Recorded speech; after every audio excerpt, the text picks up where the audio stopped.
नमस्कार दोस्तों, स्वागत है आप सभी लोग का आपके अपने YouTube channel live study Allahabad पर। तो जैसा कि आपको पता है, प्रत्येक दिन शाम को 7 बजे से हम लोग इकोनॉमिक्स के प्रैक्टिस सेशन को करते हैं, जहां पे हम लोग इकोनॉमिक्स के प्रीवियस ईयर क्वेश्चन पेपर को देखते हैं और साथ ही साथ हमारी इकोनॉमिक्स की जो दूसरी क्लास होती है वो आपको लाइव स्टडी इलाहाबाद के मोबाइल एप्लीकेशन पे देखने को मिलता है, जहाँ पे आपको इकोनॉमिक्स के अलग अलग बैच देखने को मिलेंगे और अलग अलग बैचेज में आपको आपके सिलेबस के अनुसार एक रणनीति के तहत इकोनॉमिक्स के कंप्लीट कंटेंट प्रोवाइड किए जा रहे हैं, ताकि कम समय में बेहतर ढंग से आप इकोनॉमिक्स को सीख पाए, समझ पाए और अपनी सफलता को सुनिश्चित कर पाए। जैसे कि आपको आपके सिलेबस के अनुसार कंप्लीट इकोनॉमिक्स की थियरी पढ़ाई जा रही है, हिंदी माध्यम में ही थियरी पढ़ाई जा रही है। थियरी पढ़ना बहुत जरूरी है, क्योंकि जब आप थियरी को एक क्रम से अपने सिलेबस के अनुसार पढ़ते हैं तो बहुत सारी कंफ्यूजन आपकी स्वतः ही समाप्त हो जाते हैं। तो सिंपल सटीक साधारण भाषा में कंप्लीट आपको थ्योरी पढ़ाई जा रही है, इसकी लाइव क्लास होती है। लाइव क्लास में आप नहीं जुड़ते हैं तो बाद में आपको रिकॉर्डेड क्लास भी मिल जाता है। यहाँ पे आपको मेरी खुद की हैंड राइटिंग का नोट्स भी प्रोवाइड किया जा रहा है, ताकि आप एक तरफ थ्योरी को पढ़िए और दूसरी तरफ नोट्स के माध्यम से रिवीजन करते रहिए। कम से कम रोज 1 घंटे नोट्स पढ़ने की आदत जरूर डालिए। साथ ही साथ यहाँ पे आपको टेस्ट सीरीज दिया जा रहा है, टेस्ट जरूर दीजिए। सप्ताह में एक ही टेस्ट दीजिए, ज्यादा मत दीजिए, एक टेस्ट दीजिए। लेकिन जब आप टेस्ट दीजिए तो देखिए प्रश्न कहाँ से गलत हो रहे हैं, प्रश्न क्यों गलत हो रहे हैं, उसके थियरी को पढ़िए, फिर अगला टेस्ट दीजिए, जिससे धीरे धीरे करके आपकी एक्यूरेसी बेहतर हो पाए। आपको यहाँ पे प्रीवियस ईयर के क्वेश्चन पेपर भी दिए जा रहे हैं, डायरेक्टली इनडायरेक्टली बहुत सारे प्रश्न प्रीवियस ईयर से देखने को मिलते हैं और करंट की भी क्लासेस आपको यहाँ पे देखने को मिलती है। बात करें एडमिशन की, तो लाइफ टाइम की वैलिडिटी के साथ आपको एडमिशन मिलता है। तो जो लोग भी एडमिशन लेना चाहते हैं, डिस्क्रिप्शन बॉक्स में जाइए, लाइव स्टडी इलाहाबाद के मोबाइल एप्लीकेशन का लिंक मिल जाएगा। एप्लीकेशन को डाउनलोड कर लीजिए और आप जिस परीक्षा की भी तैयारी कर रहे हैं उस परीक्षा का कोर्स वहां से आप डायरेक्ट परचेज कर सकते हैं, या किसी भी प्रकार की इंक्वायरी के लिए आप मुझे इस नंबर पे कॉल कर सकते हैं या व्हाट्सएप मैसेज भी कर सकते हैं।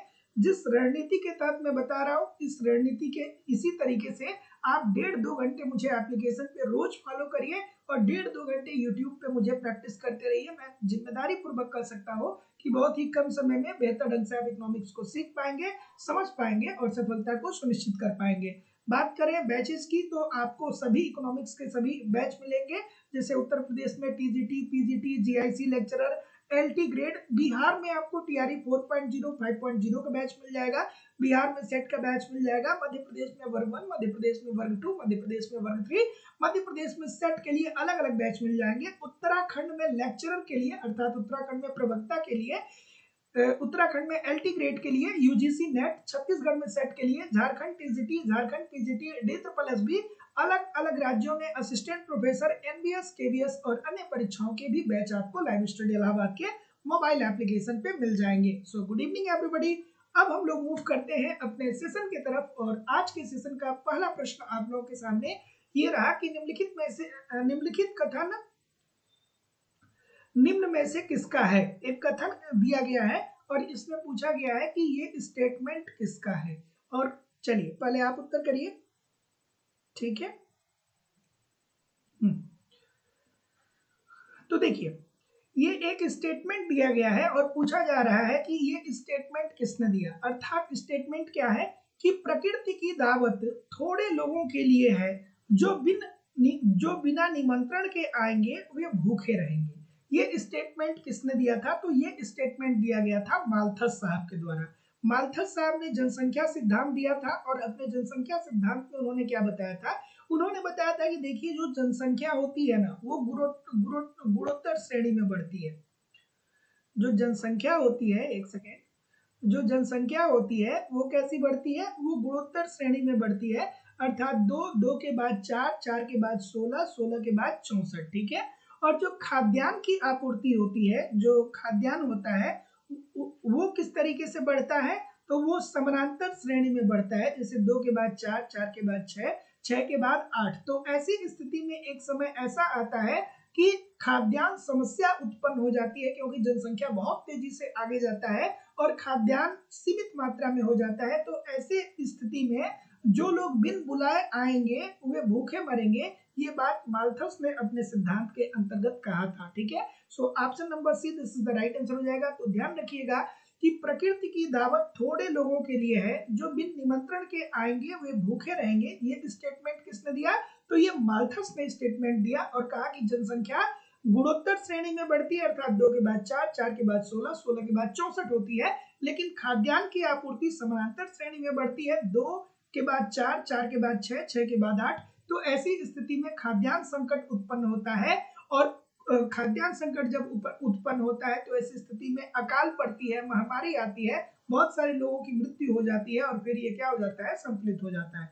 Option number C. अगला प्रश्न है कि पूर्ण जनांकीय लाभांश तब प्राप्त होता है जब सरकार निम्नलिखित में से किसको बढ़ावा दे? जनांकीय लाभांश, जनसंख्या का लाभांश कब प्राप्त होता है? ठीक है, और सभी लोग वीडियो को लाइक शेयर कर दिया करिए, चाहे आप ऑफलाइन क्लास देख रहे हैं चाहे आप ऑनलाइन क्लास देख रहे हैं। देखिए, जनसंख्या लाभांश का मतलब ये होता है कि आपकी अर्थव्यवस्था में 15 वर्ष से लेकर के 15 वर्ष से 59 वर्ष के लोगों को ऐसी कार्य 15 वर्ष से 59 वर्ष के बीच के जो लोग हैं उनको उनको कौशल मिले, ठीक है, मतलब वो शिक्षित हो, वो कौशलपूर्ण हो और उनके कौशल का विकास हो, तो हम कहेंगे कि वो देश जनांकीय लाभांश प्राप्त कर रहा है। क्योंकि जब लोगों के कौशल का विकास होगा तो ये उत्पादन अच्छा करेंगे, और जब उत्पादन करेंगे अच्छा तो ऐसी स्थिति में देश की राष्ट्रीय आय बढ़ेगी। जब देश की राष्ट्रीय आय बढ़ेगी तो देश का आर्थिक विकास होगा, और आर्थिक विकास होगा तो यही तो हमें चाहिए, तो हम कहेंगे कि जनांकीय लाभांश हुआ है। तो याद रखिएगा कि जो 14 वर्ष से कम उम्र के बच्चे होते हैं, जो 14 वर्ष से कम उम्र के बच्चे होते हैं, वो सभी प्रकार इन्हें कार्यशील जनसंख्या में नहीं रखा जाता है। तो ध्यान रखिएगा कि जब भी कौशल विकास की बात होगी तो कार्यशील जनसंख्या की बात होगी, और कार्यशील जनसंख्या क्या होती है? ऐसी जनसंख्या जो सभी प्रकार के कार्य कर पाए, जैसे कल कारखानों में जोखिम भरे कार्य भी कर पाए। तो अगर जो आप 15 वर्ष से 59 वर्ष के बीच में आते हैं तो आप क्या हैं? आप कार्यशील जनसंख्या के भाग हैं। अदरवाइज अगर जो आप 14 वर्ष से कम है तो सभी प्रकार के कार्य आप नहीं कर सकते हैं। कोई अगर जो कल कारखाने में आपसे काम करा रहा है तो इसका मतलब कि ये इलीगल है, और 60 वर्ष के बाद आपको पता ही है लोग रिटायर हो जाते हैं। अगला प्रश्न आपके सामने ये रहा कि अभिकथन दिया गया है और कारण दिया गया है। अभिकथन में कहा जा रहा है कि भारत में जनांकीय लाभांश की व्यापक संभावना है। क्या ये बात सही है? और अगर ये बात सही है तो भारत की जनसंख्या वृद्धि दर में कमी आ रही है। इंपॉर्टेंट प्रश्न है, थोड़ा आराम से करिएगा, ठीक है। अब यहाँ पे थोड़ा सा बात को आप समझिएगा, थोड़ा सा बात को आप समझिएगा, ठीक है। अब भारत में जनांकीय लाभांश की व्यापक संभावना है। बिल्कुल व्यापक संभावना है भाई, ये तो बात आपकी 100% ठीक हो जाएगी, क्योंकि हम विश्व की प्रथम बड़ी जनसंख्या वाला देश बन गए ना। हमारी जनसंख्या कितनी है? 140 करोड़ से ऊपर है। तो जब 140 करोड़ से ऊपर है तो जाहिर सी बात है कि 140 करोड़ से ऊपर है तो इसमें 15 वर्ष से लेकर के 59 वर्ष के लोग बहुत होंगे, ठीक है ना। तो भारत में इसका मतलब ये है कि अगर जो ये जो कार्यशील जनसंख्या है, इनके कौशल में अगर जो हम लोग कौशल में अगर जो इनके विकास करें तो हम कहेंगे कि भारत में जनांकीय लाभांश की व्यापक संभावना है, क्योंकि भारत एक युवाओं का देश है। ये बात आपकी बिल्कुल ठीक होगी। आगे देखते हैं कि भारत की जनसंख्या वृद्धि दर में कमी आ रही है।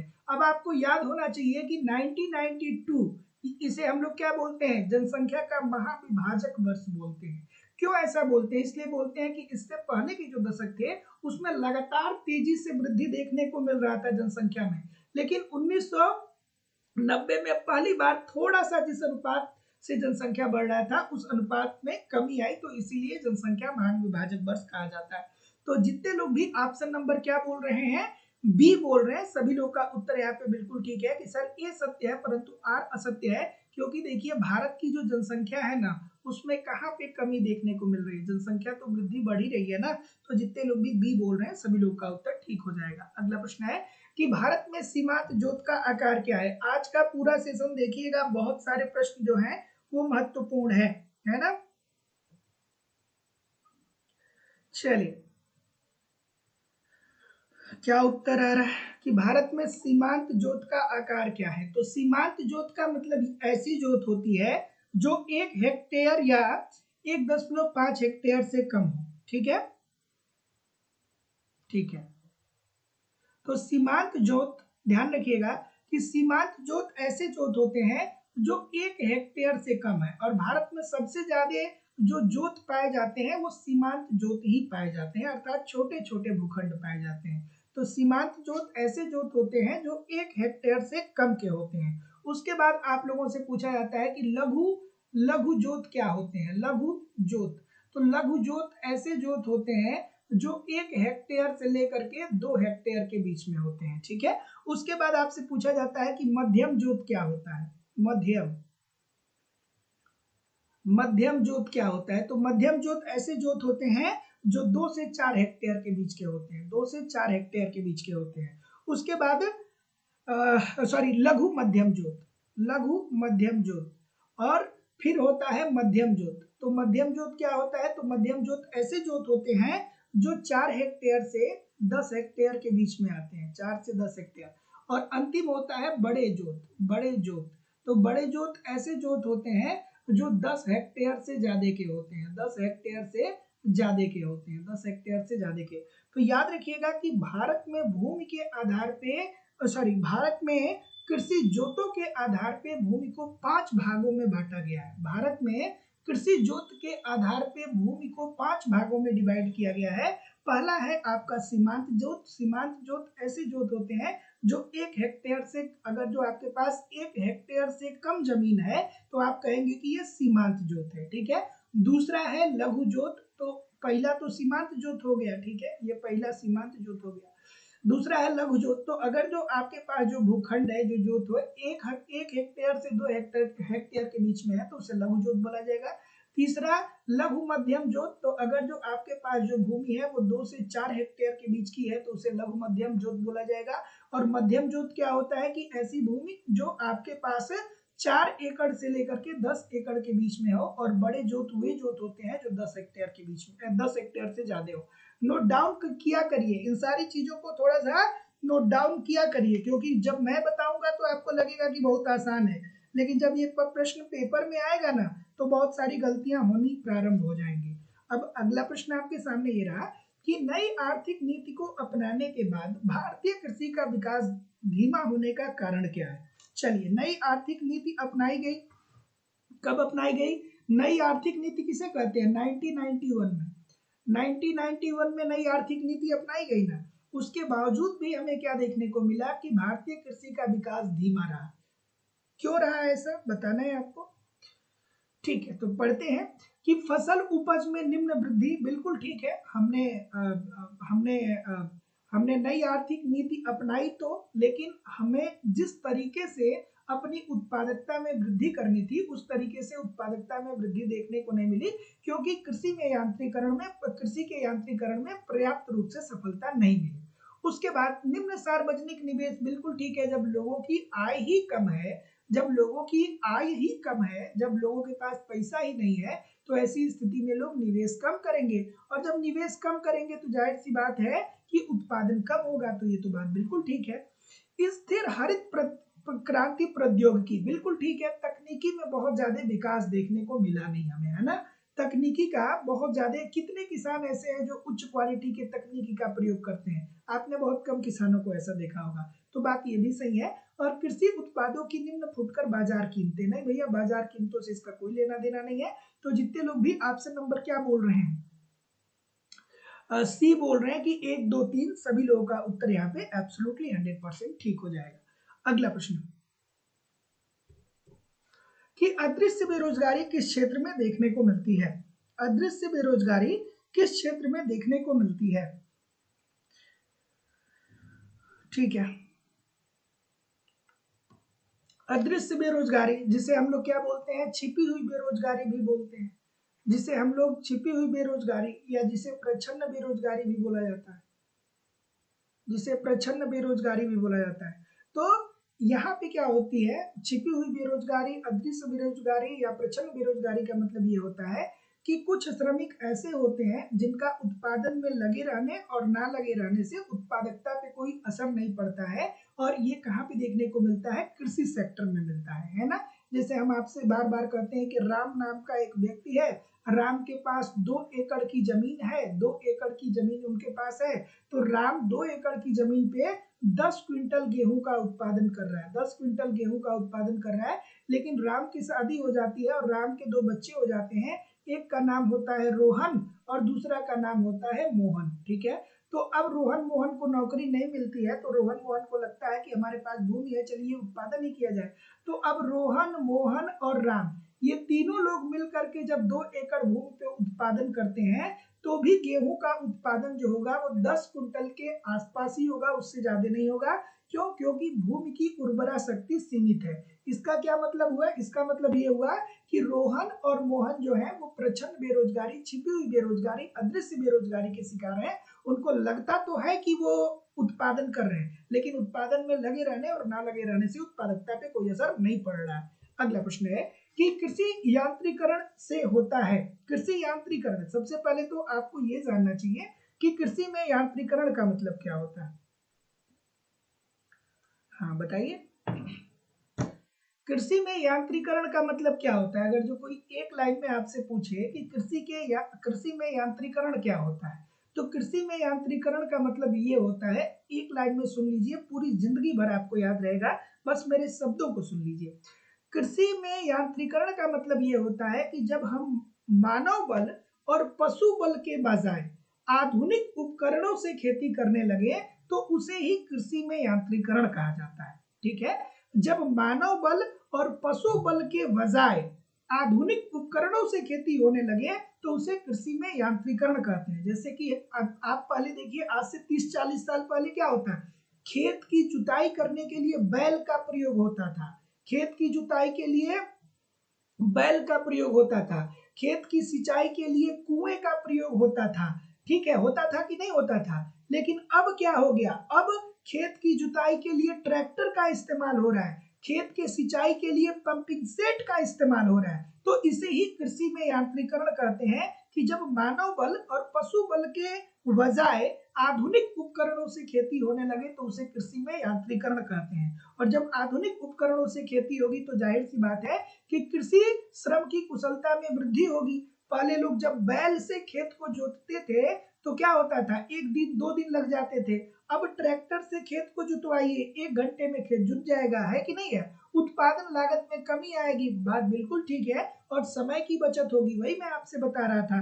तो ध्यान में रखिएगा, जितने लोग भी बोल रहे हैं सभी सही है, सभी लोग का उत्तर ठीक है। तो ध्यान रखिएगा कि कृषि में यांत्रिकरण का मतलब ये होता है कि जब मानव बल और पशु बल के बजाय आधुनिक उपकरणों से खेती होने लगे तो उसे ही कृषि में यांत्रिकरण कहा जाता है। अगला प्रश्न है कि भारत में भूमि सुधार का मुख्य उद्देश्य क्या है? भारत में भूमि सुधार, देखिए जब हमें आजादी मिली उसके बाद सरकार ने बहुत सारे कदम उठाए। ठीक है, तो जो कदम उठाए भूमि सुधारों को लेकर के, उसके पीछे सरकार का मुख्य उद्देश्य क्या था, आपको ये बताना है। ठीक है, ऑप्शन नंबर क्या बोल रहे हैं?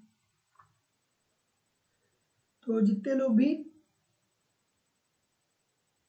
ठीक सी बोल रहे, सी बोल रहे, तो देखिए भूमि सुधार का मतलब यह है कि भूमि का जो स्वामी है ना, भूमि का जो स्वामी है उसको मालिकाना अधिकार दिया जाए। भूमि के स्वामी को भूमि पर मालिकाना अधिकार दिया जाए ताकि भूमि का स्वामी ही खेती कर पाए, है ना?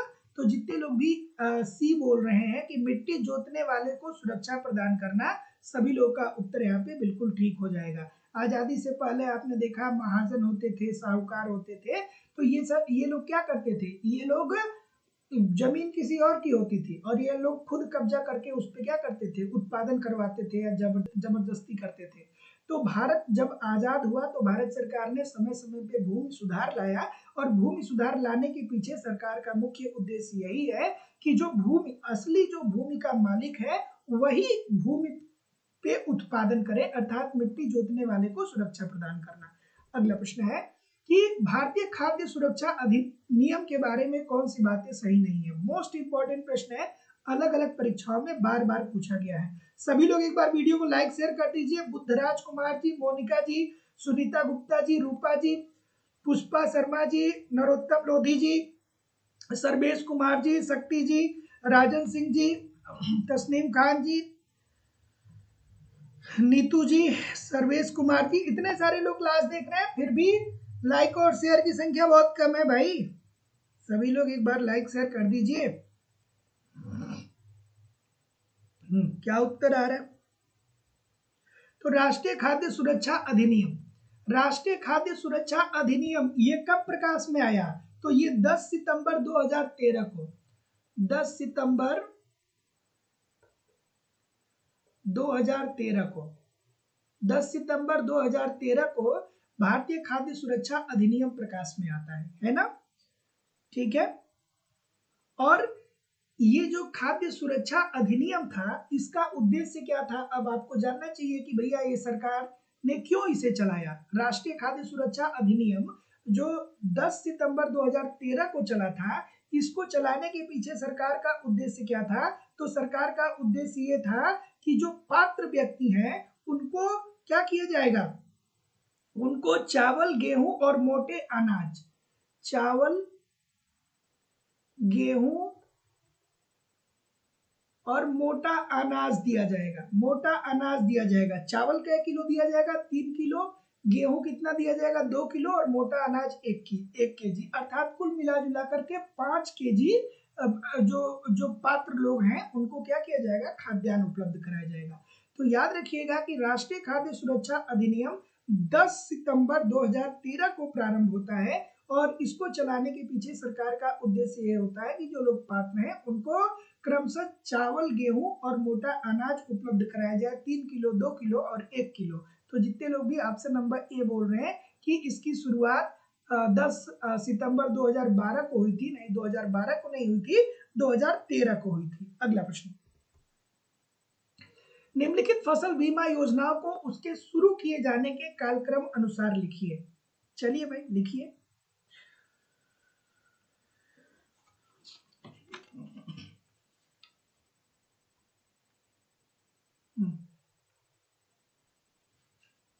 तो देखिए, अगर जो बात करें कि व्यापक फसल बीमा योजना, व्यापक फसल बीमा योजना की शुरुआत कब हुई थी? तो व्यापक फसल बीमा योजना की शुरुआत जो हुई थी वो 1988 को हुई थी।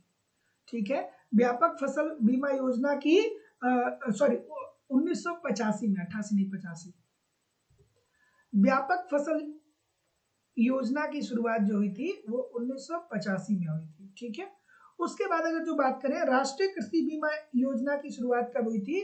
तो 1999 में, 1999 2000 का जो वित्तीय वर्ष था उसी में प्रारंभ हुआ था। और उसके बाद संशोधित राष्ट्रीय कृषि बीमा योजना, संशोधित राष्ट्रीय कृषि बीमा योजना 2010-2011 वाले वित्तीय वर्ष में इसकी शुरुआत हुई थी। और प्रधानमंत्री फसल बीमा योजना की बात करें तो इसकी शुरुआत 2016 में हुई थी। तो अब देखिए, इसीलिए मैं कहता हूं कि सरकार की जितनी भी योजनाएं हैं ना, उसको एक क्रम से पढ़िए। एक क्रम से पढ़ेंगे तो मैक्सिमम चीजें आपकी क्लियर हो जाएंगी। तो जितने लोग भी ए बोल रहे हैं कि 1 2 3 4, सभी लोगों का उत्तर यहाँ पे एब्सोल्युटली 100% ठीक हो जाएगा। अगला प्रश्न, और जब भी आप योजनाओं को पढ़िए तो दो बातें बहुत ध्यान से पढ़िए। पहली बात तो ये कि ये योजना कब शुरू हुई, किस समिति से संबंधित है। दूसरी बात आपको ये समझनी होगी कि किस उद्देश्य के लिए ये सरकार के द्वारा योजना चलाई गई। ये दोनों तीनों बातें आपको ध्यान में आनी चाहिए। अगला प्रश्न आपके सामने ये रहा कि अभिकथन दिया गया है और तर्क दिया गया है, बताइए। चलिए, कि भारतीय कृषि में अभी भी श्रमिकों के एक बड़े भाग का उपयोग हो रहा है, क्या ये बात सही है?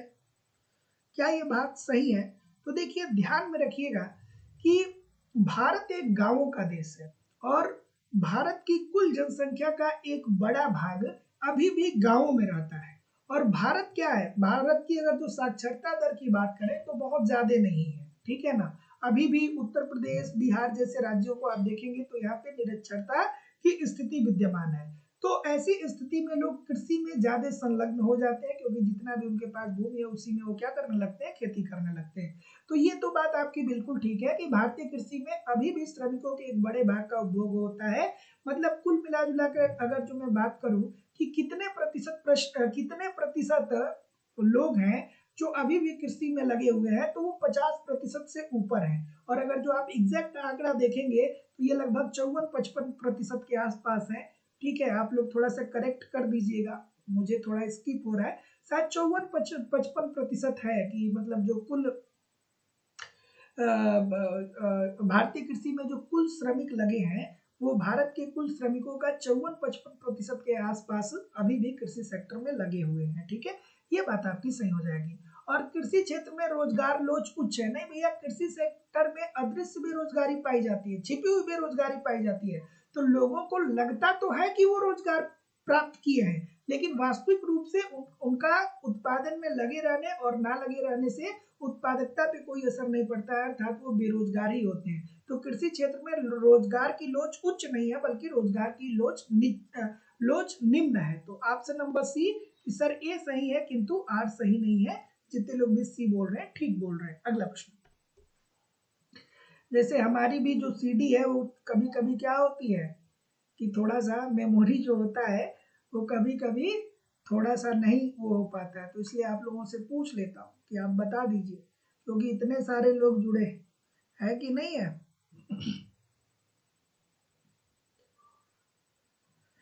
अगला प्रश्न है अभिकथन और तर्क। बताइए भाई, अच्छा सा प्रश्न है, अभिकथन और तर्क।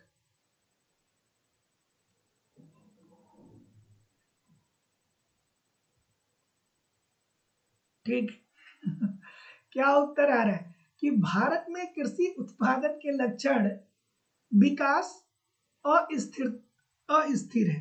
क्या ये बात सही है कि देखिए भैया, भारत में ऐसा देखने को मिलता है ना, जिसे आपने प्रथम पंचवर्षीय योजना में देखा, तो प्रथम पंचवर्षीय योजना में कृषि का बहुत बड़े पैमाने पे विकास हुआ था, या आप यूं कहें कि कृषि में उत्पादकता प्रथम पंचवर्षीय योजना में बहुत ज्यादा थी। तो प्रथम पंचवर्षीय योजना में हमें सफलता क्यों मिली थी? इसीलिए तो मिली थी ना, क्योंकि हमारी कृषि में उत्पादकता ज्यादा थी। लेकिन वहीं जब तीसरी चौथी पंचवर्षीय योजना की बात करेंगे, तो हमारे देश में क्या हुआ था, अकाल पड़ा था। हमारे देश में क्या आया था कि मौसम सही नहीं था, तो इस वजह से कृषि में उत्पादकता बहुत कम देखी गई। अलग अलग पंचवर्षीय योजना में अलग अलग चीजें देखने को मिली, कभी कृषि में उत्पादन बढ़ा, कभी कृषि में उत्पादन कम हुआ।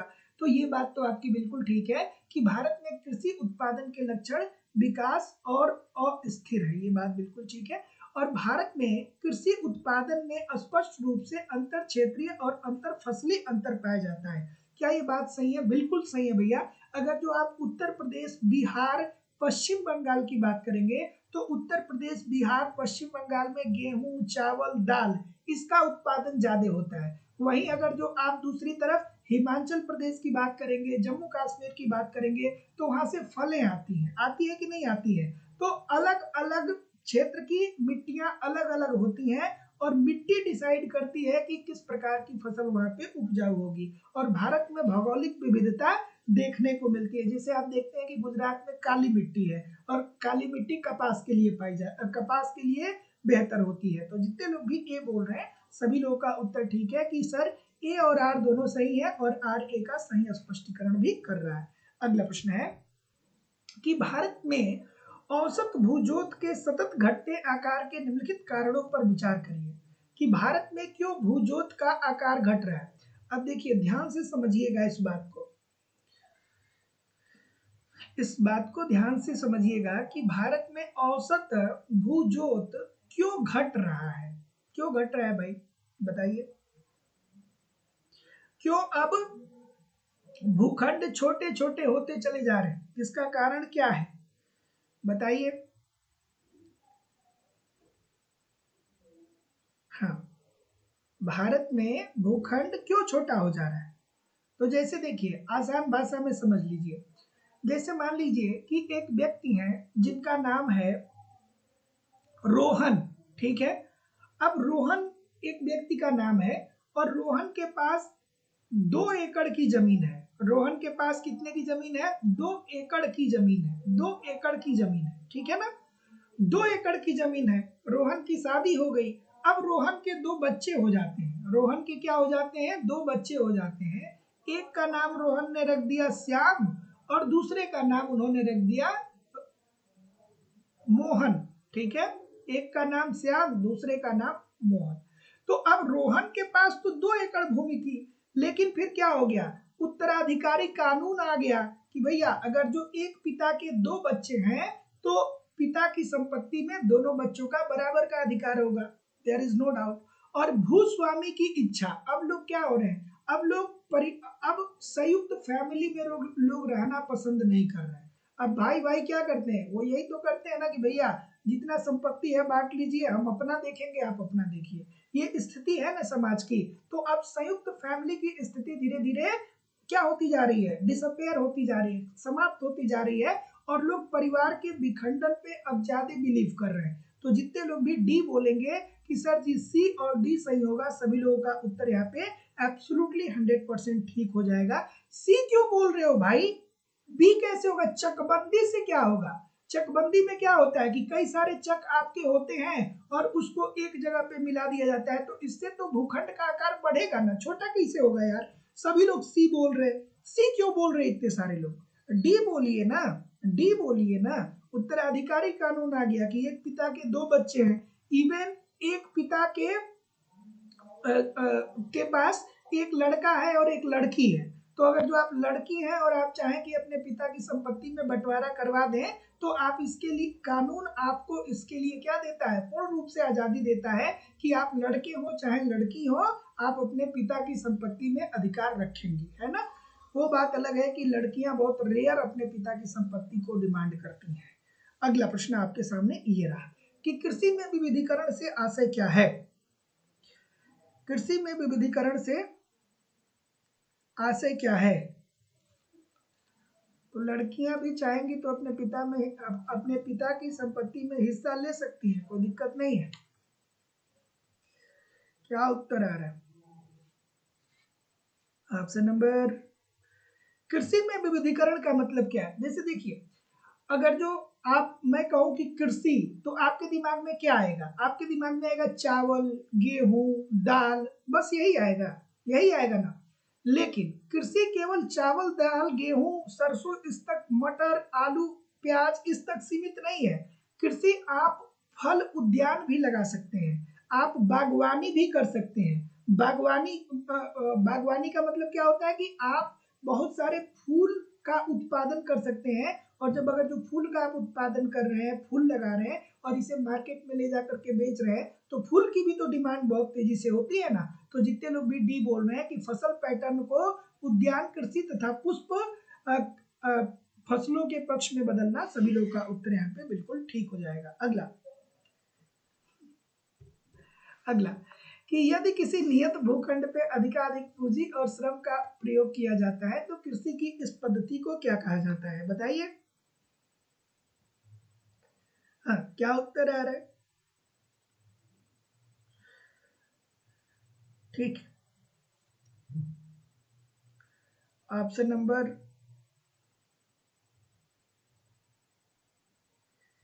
क्या बोल रहे हैं?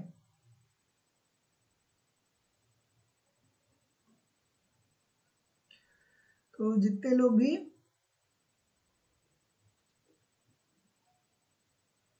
ए बी, तो जितने लोग भी ए बोलेंगे सभी लोगों का उत्तर यहाँ पे बिल्कुल ठीक हो जाएगा कि इसे हम लोग गहन खेती कहेंगे, है ना।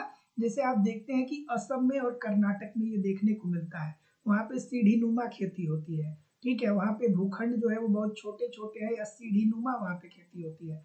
तो अगर किसी नियत भूखंड पे, थोड़े से भूखंड पे अधिक पूंजी हम लगाते हैं और अधिक श्रम का प्रयोग करते हैं तो कृषि की इस पद्धति को हम लोग बोलते हैं गहन कृषि। सो option number A this is the right answer हो जाएगा। ध्यान रखिएगा कि यदि किसी नियत भूखंड पर अधिक पूंजी और श्रम का प्रयोग किया जाता है तो कृषि की इस पद्धति को गहन कृषि कहा जाता है। Option number A. अगला प्रश्न है कि नाफेड क्या है? इंपॉर्टेंट प्रश्न बनता है ये। नाफेड क्या है? National agriculture cooperative marketing federation of India limited, full form है इसका। ठीक है, इसकी स्थापना कब हुई थी? नाफेड की स्थापना, तो नाफेड की स्थापना हुई थी 2 अक्टूबर। कमेंट करके बताइए, सब मैं ही थोड़ी बताऊंगा, आप लोग भी बताइए कब हुई थी स्थापना। 2 अक्टूबर 1958 को हुआ था कि नहीं हुआ था? हुआ था ना। इसका फुल फॉर्म क्या है? National agriculture cooperative marketing federation और federation of India limited. So option number, जितने लोग भी डी बोल रहे हैं कि यह एक सहकारी संगठन है, सभी लोगों का उत्तर यहाँ पे बिल्कुल ठीक हो जाएगा। Option number D according to the question बिल्कुल सही है। अगला प्रश्न है कि अभिकथन और तर्क, मोस्ट इंपॉर्टेंट प्रश्न है, बताइए भाई। अभिकथन और तर्क।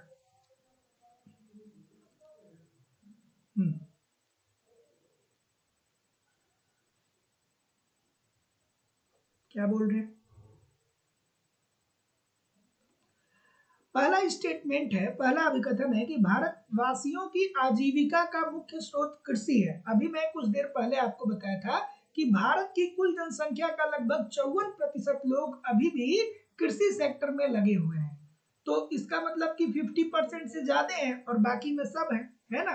तो इस ये तो बात आपकी बिल्कुल ठीक हो जाएगी कि भारतवासियों की आजीविका का मुख्य स्रोत कृषि है, क्योंकि हमारे देश की कुल जनसंख्या का अभी भी 54% से ज्यादा लोग ऐसे हैं जो कृषि सेक्टर में लगे हुए हैं। देयर इज नो डाउट, बात तो आपकी सही है।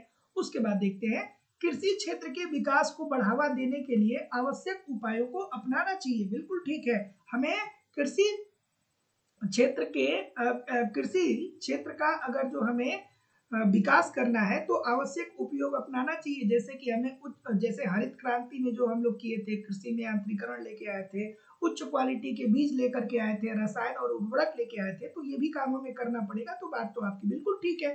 तो जितने लोग भी ए बोल रहे हैं कि सर जी ए और आर दोनों सही है और आर ए का सही स्पष्टीकरण कर रहा है, सभी लोग का उत्तर ठीक है। अगला प्रश्न है कि निम्नलिखित में से कौन सा भारत निर्माण का घटक नहीं है? इंपॉर्टेंट प्रश्न है, याद रखिएगा।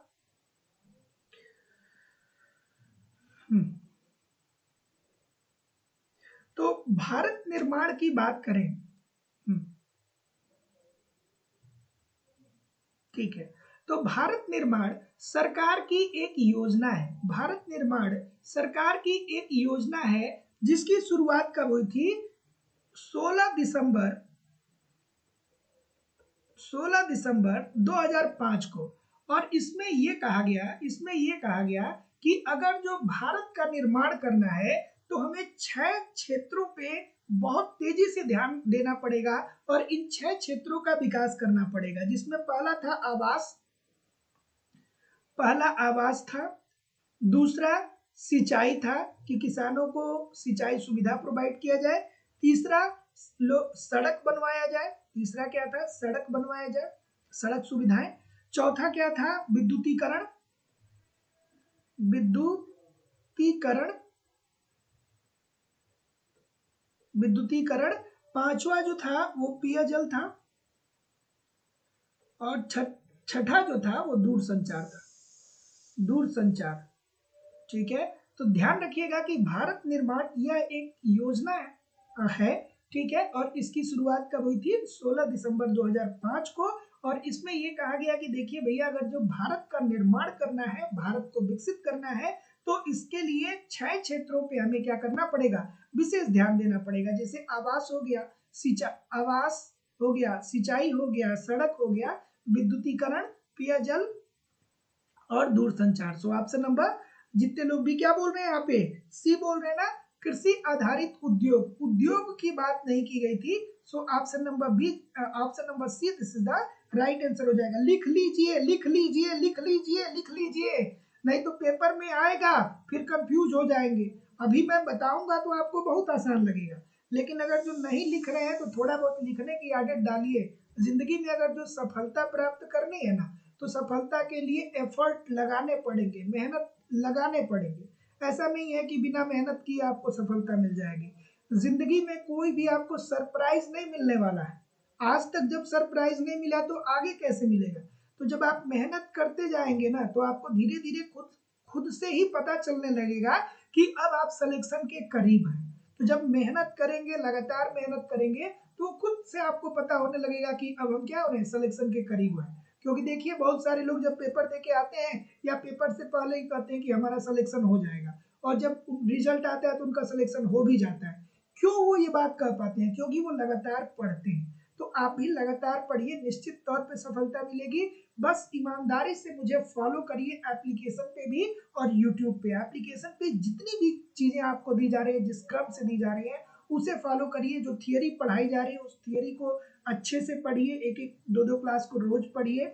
जो नोट्स दिया जा रहा है उसको कम से कम 40 मिनट से 1 घंटे रोज रिवाइज करिए, ताकि कम समय में रिवाइज हो सके। और नोट्स मैं खुद की हैंड राइटिंग का दे रहा हूँ, सिंपल सटीक साधारण भाषा में। आपको वहाँ पे टेस्ट सीरीज भी दिया जा रहा है, सप्ताह में एक ही टेस्ट दीजिए, ज्यादा मत दीजिए। लेकिन जब टेस्ट दीजिए तो देखिए जो गलती हो रही है उसको सुधारिए, फिर अगला टेस्ट दीजिए, जिससे आपकी एक्यूरेसी बेहतर हो पाएगी। आपको प्रीवियस ईयर के क्वेश्चन पेपर दिए जा रहे हैं, डायरेक्टली इनडायरेक्टली बहुत सारे प्रश्न पेपर में प्रीवियस ईयर से आते हैं, और करंट की भी क्लासेस कराई जा रही है। सारी चीजें आपको लाइव स्टडी इलाहाबाद के मोबाइल एप्लीकेशन पे दी जा रही है। जैसे बोल रहा हूँ इसी तरीके से एप्लीकेशन पे सारे कंटेंट को फॉलो करिए, और एक 1.5-2 घंटे आप यूट्यूब पे मुझे प्रैक्टिस करिए। निश्चित तौर पे मैं कह सकता हूँ कि आप कम समय में इकोनॉमिक्स को सीख पाएंगे, समझ पाएंगे और सफलता को सुनिश्चित कर पाएंगे। तो जो लोग भी एडमिशन लेना चाहते हैं, लाइफ टाइम की वैलिडिटी के साथ आपको एडमिशन मिलता है। डिस्क्रिप्शन बॉक्स में जाइए, लाइव स्टडी इलाहाबाद के मोबाइल एप्लीकेशन का लिंक मिल जाएगा। एप्लीकेशन को डाउनलोड करके वहां से डायरेक्ट कोर्स को परचेज कर सकते हैं, या किसी भी प्रकार की इंक्वायरी के लिए जिस परीक्षा की भी आप तैयारी कर रहे हैं उसका कोर्स वहां पे मिल जाएगा। डायरेक्ट आप जाइए और वहां से अपने कोर्स को परचेज कर लीजिए। और किसी भी प्रकार की इंक्वायरी के लिए इस नंबर पे आप मुझे कॉल भी कर सकते हैं या व्हाट्सएप मैसेज भी कर सकते हैं। चलिए, क्या उत्तर आ रहा है? क्या उत्तर आ रहा है? हाँ, क्या उत्तर आ रहा है कि किसान क्रेडिट कार्ड योजना किस वर्ष लागू हुआ? तो किसान क्रेडिट कार्ड योजना जो है वो लागू हुआ था 1998 1999 वाले वित्तीय वर्ष में। ठीक है, तो इस बात को ध्यान रखिएगा कि किसान क्रेडिट कार्ड योजना की शुरुआत कब हुई थी। तो किसान क्रेडिट कार्ड योजना की शुरुआत 1998 1999 वाले वित्तीय वर्ष में हुई थी। और अब फिर आपको ध्यान में आना चाहिए कि सर जी इस योजना की शुरुआत हुई क्यों? तो इस योजना की शुरुआत क्यों हुई थी, या इस योजना को जब सरकार ने शुरू किया तो सरकार का उद्देश्य क्या था? तो सरकार का उद्देश्य ये था कि व्यापारिक बैंक, सहकारी बैंक और क्षेत्रीय ग्रामीण बैंक के माध्यम से किसानों को सुगमता पूर्वक ऋण प्रोवाइड किया जाएगा। ये बात ध्यान रखिएगा, आप लोग के पेपर में बार बार पूछा जाता है। व्यापारिक बैंक, ठीक है, व्यापारिक बैंक, सहकारी बैंक, सहकारी बैंक और क्षेत्रीय ग्रामीण बैंक, क्षेत्रीय ग्रामीण बैंक इंपॉर्टेंट है, पूछा जाता है ये जो मैं लिख रहा हूं। ठीक है, पूछा जाता है कि किसान क्रेडिट कार्ड के तहत कौन कौन से बैंक ऋण देते हैं? तो व्यापारिक बैंक देंगे, सहकारी बैंक देंगे और क्षेत्रीय ग्रामीण बैंक देंगे। तो किसान क्रेडिट कार्ड योजना की जो शुरुआत हुई थी वो 1998-99 में हुई थी। और किसान क्रेडिट कार्ड योजना को शुरू करने के पीछे सरकार का उद्देश्य ये था कि किसान व्यापारिक बैंक, सहकारी बैंक और क्षेत्रीय ग्रामीण बैंक से सस्ते दर पे ऋण प्राप्त करें या सुविधाजनक तरीके से ऋण प्राप्त करें। सो option number C this is the right answer हो जाएगा। अगला, औद्योगिक क्षेत्र में प्रतिगामी एवं मंदी के दौर का सामना किस अवधि में किया? इंपॉर्टेंट प्रश्न है।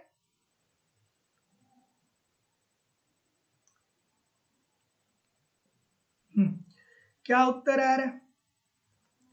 ऑप्शन नंबर, देखिए, शिक्षक भर्ती से संबंधित आप कोई भी परीक्षा देंगे तो वहां पे पूरी आपकी इकोनॉमिक्स की 10 यूनिट पूछी जाती है, जिसमें समष्टि अर्थशास्त्र, व्यष्टि अर्थशास्त्र, मुद्रा एवं बैंकिंग, अंतरराष्ट्रीय व्यापार, जिसमें आपके विदेशी विनिमय होता है, जिसमें स्टैटिक्स होता है। मतलब जितने भी 10 यूनिट होते हैं हर जगह आपको पढ़ना है।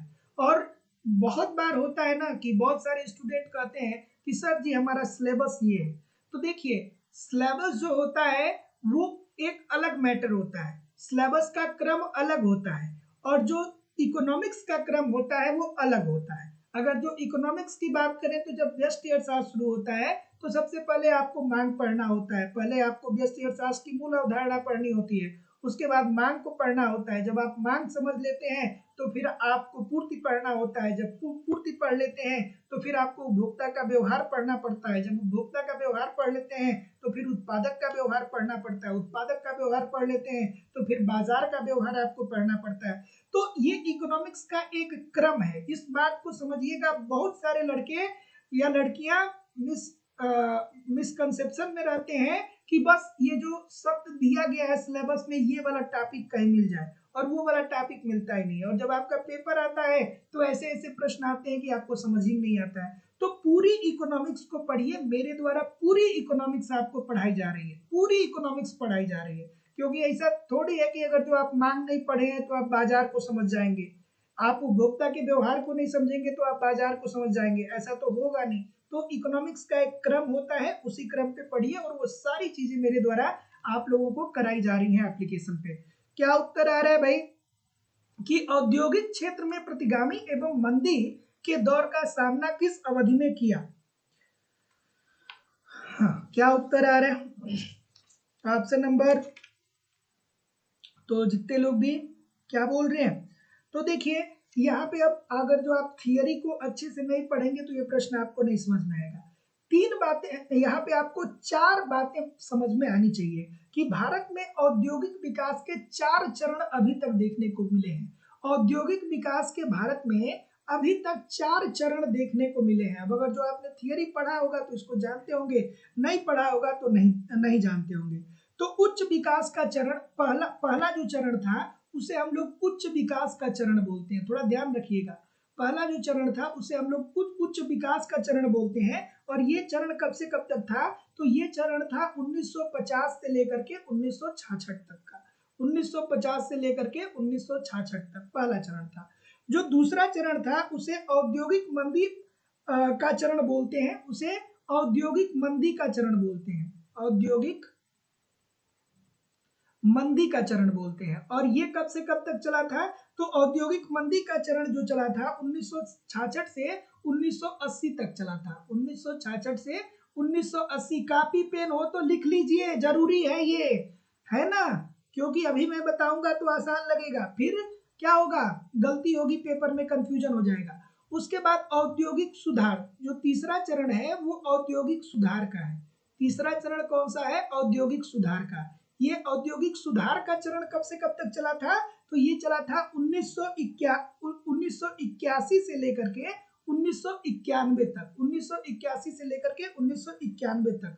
और आर्थिक सुधार का जो चरण चला था, आर्थिक सुधारों का जो चरण चला था, आर्थिक सुधार का जो चरण चला था वो कब से कब तक चला था? तो आर्थिक सुधार का जो चरण चला वो 1991 से लेकर के अब तक चल रहा है। 1991 से लेकर के अब तक चल रहा है, ठीक है, मतलब अभी भी वो चल रहा है। तो इस बात को समझ लीजिएगा। तो जितने लोग भी ए बोलेंगे सभी लोग का उत्तर यहाँ पे एब्सोल्युटली ठीक हो जाएगा कि 65 से लेकर के 80 तक, अर्थात वही तो मैं बता रहा था, ठीक है ना?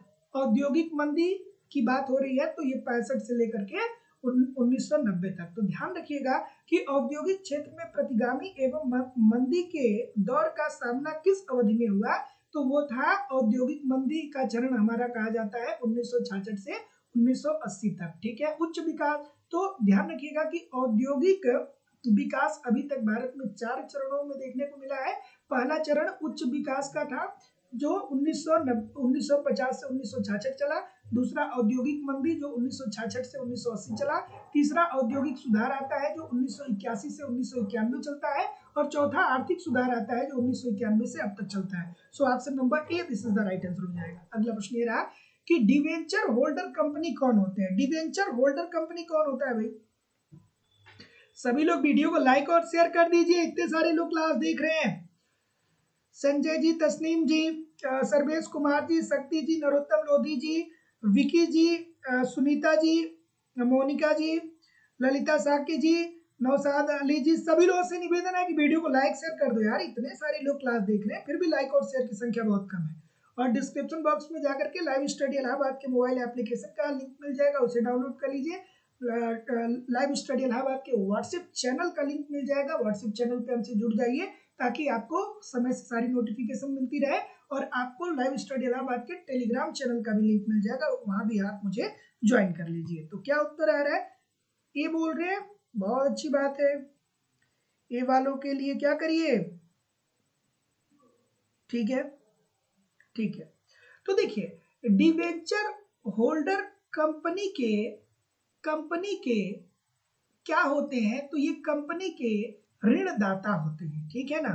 ऑप्शन नंबर ए जितने लोग भी कर रहे हैं सब गलत होंगे और मैक्सिमम कॉपी पेस्ट कर रहे हैं एक दूसरे का देख करके। तो अब मेरी बात को थोड़ा ध्यान से रख लीजिएगा, आज के बाद कभी मत भूलिएगा। डिवेंचर होल्डर, हाँ, डिवेंचर होल्डर कंपनी के ऋणदाता होते हैं और जिसमें डिवेंचर कंपनी द्वारा एक प्रमाण पत्र जारी किया जाता है जिसमें जिसमें वो जो ऋण दिया रहता है उस प्रमाण पत्र में ऋण का मूलधन, ब्याज की दर और ऋण वापस करने की तिथि मेंशन होती है। So option number B this is the right answer हो जाएगा। तो जितने लोग भी बी बोल रहे हैं सभी लोग का उत्तर ठीक है। तो ध्यान रखिएगा कि डिवेंचर होल्डर कंपनी के, हाँ क्या हुआ, डिवेंचर होल्डर कंपनी के ऋणदाता होते हैं, ठीक है। डिवेंचर होल्डर क्या होते हैं, कंपनी के ऋणदाता होते हैं और डिवेंचर कंपनी क्या करता है, एक प्रमाण पत्र जारी करता है और उस प्रमाण पत्र में वो बताता है कि वो कितना ऋण दिया है, कितने ब्याज पे ऋण दिया है और ऋण वो कब वापस करेगा, इन अवधियों का मेंशन वहां पे देखने को मिलता है। So option number B this is the right answer हो जाएगा। अगला प्रश्न आपके सामने ये रहा कि भारत की पहली औद्योगिक नीति किस वर्ष घोषित की गई। इंपॉर्टेंट प्रश्न है, बार बार पूछा जाता है, ठीक है।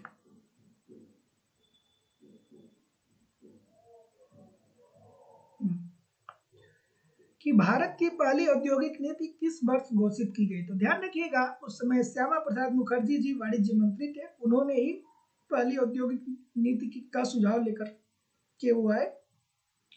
तो भारत की पहली औद्योगिक नीति जो घोषित हुई थी 1948 में घोषित हुई थी और यही 1948 में कहा गया कि भारत एक मिश्रित अर्थव्यवस्था है और मिश्रित अर्थव्यवस्था ऐसी अर्थव्यवस्था होती है जहां पे सार्वजनिक और निजी दोनों क्षेत्र मिलकर के कार्य करेंगे, सार्वजनिक और निजी क्षेत्र दोनों मिलकर के कार्य करेंगे। तो बार बार पूछा जाता है एक प्रश्न ये भी कि भारत एक मिश्रित अर्थव्यवस्था है, ये कब कहा गया। भारत एक मिश्रित अर्थव्यवस्था की प्रणाली है, ये अवधारणा भारत ने कब अपनाई, तो वो अपनाई थी भारत की पहली औद्योगिक नीति में अर्थात 1948 में।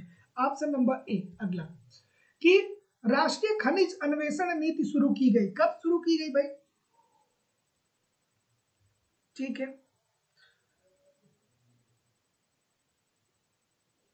ठीक है।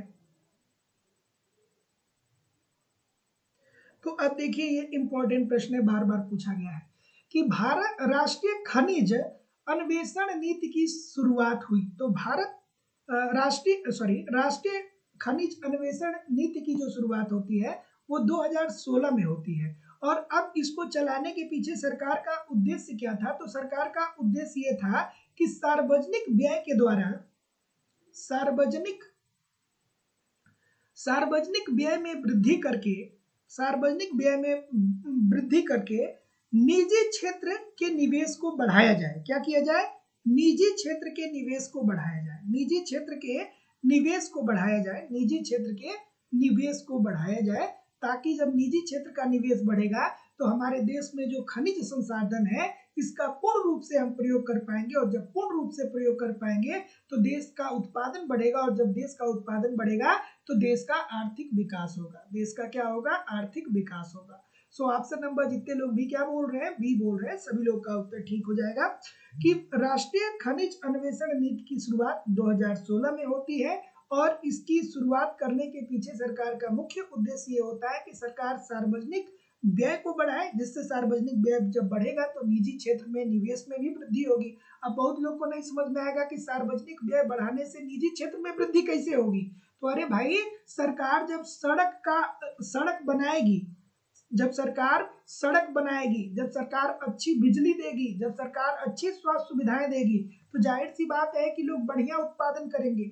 सरकार अगर जो आपके गांव से शहर की कनेक्टिविटी अच्छी कर देती है तो गांव में आप फूल की खेती कर लेंगे और फूल को मार्केट में ले जाकर के बेच के लाभ कमा लेंगे। जैसे अभी देखिए 1 जनवरी आ रहा है, तो क्या होगा कि यहाँ पे फूल की बिक्री बहुत हो जाती है। जब शादियों का मौसम चलता है तो शादी के मौसम में भी फूल की डिमांड बहुत ज्यादा होती है कि नहीं होती है? तो जितने लोग भी बी बोल रहे हैं सभी लोग का उत्तर ठीक हो जाएगा कि राष्ट्रीय खनिज अन्वेषण नीति की शुरुआत 2016 में होती है। इसका उद्देश्य ये है कि सार्वजनिक व्यय को बढ़ा करके निजी क्षेत्र में निवेश को बढ़ाया जाए, जिससे उत्पादकता में वृद्धि हो। औद्योगिक बीमारी के कारण क्या है? औद्योगिक बीमारी का मतलब क्या होता है भाई? और जो लोग भी चैनल को अभी तक सब्सक्राइब नहीं किया है, चैनल को सब्सक्राइब करके बेल आइकन को जरूर क्लिक कर लीजिए। रोज मैं आपको 7:10 पे आ जाता हूँ क्लास लेने के लिए, है ना? 7:10 पे मैं रोज लाइव क्लास लेता हूँ। तो जो लोग भी चैनल को सब्सक्राइब नहीं किए हैं, चैनल को सब्सक्राइब कर लीजिए। और जिन लोगों ने भी अभी तक बेल आइकन को नहीं दबाया है, बेल आइकन को भी क्लिक कर लीजिए ताकि आपको तुरंत नोटिफिकेशन मिल जाए। आप चाहें तो डिस्क्रिप्शन बॉक्स में जाके हमारे साथ लाइव स्टडी इलाहाबाद के व्हाट्सएप चैनल पे, लाइव स्टडी इलाहाबाद के टेलीग्राम चैनल पे भी जुड़ जाएंगे, ताकि वहां पे सारी चीजें आपको और सारी इंफॉर्मेशन आपको मिलती रहेगी समय समय पे। क्या उत्तर आ रहा है? तो देखिए, औद्योगिक बीमारी का मतलब ये हो रहा है कि उद्योग का विकास नहीं हो रहा है, या उद्योग का धीमा विकास। अगर जो कहीं पे ये शब्द आ जाए कि औद्योगिक बीमारी, तो इसका मतलब ये होता है कि उद्योग का विकास नहीं होना, विकास नहीं हो रहा, नहीं हो रहा, ठीक है? विकास नहीं हो रहा।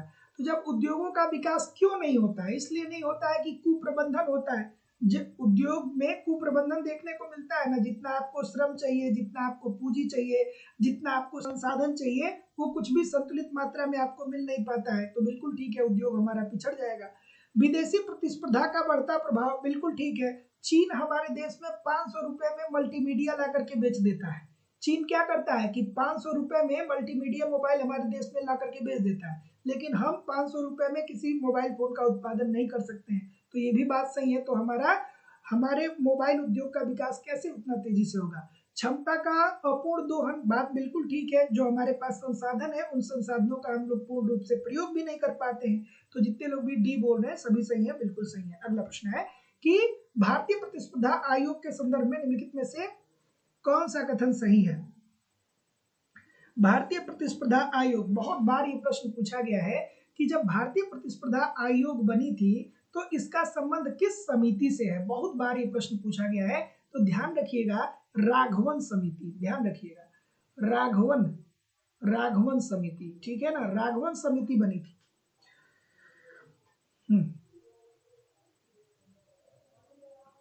ठीक है,